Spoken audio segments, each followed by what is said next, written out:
Hi everyone, today's video I'm going to show you how you can withdraw from Bitflyer. So in order to withdraw from Bitflyer, all you need to do is check your internet connection and make sure that you have already linked bank account to your Bitflyer account. Now then, to begin with, open up your application or a web browser, and then on the web address bar type in bitflyer.com and log in into your account by entering your credential. Once logged in, it's going to direct you to the home page.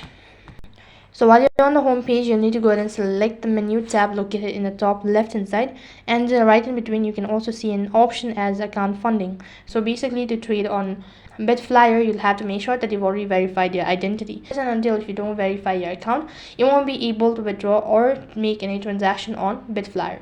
So then, to begin with the withdrawal process, click the withdraw button located right at the corner, and as you can see, in my case I've not verified it, so I have to start it from the very first, that is by tapping on start verification, providing all of the information that has been asked, and only then I will be able to withdraw the funds.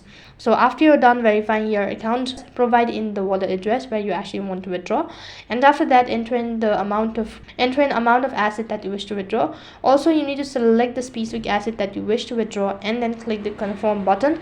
Lastly, go through all of the information that you have provided. If the information seems to be valid enough, then you can go ahead and tap on withdraw. So in this way you can withdraw from Bitflyer. That is all for this video. I hope the video was helpful. Make sure to like, share and subscribe to our channel. Thank you for watching. See you in the next video.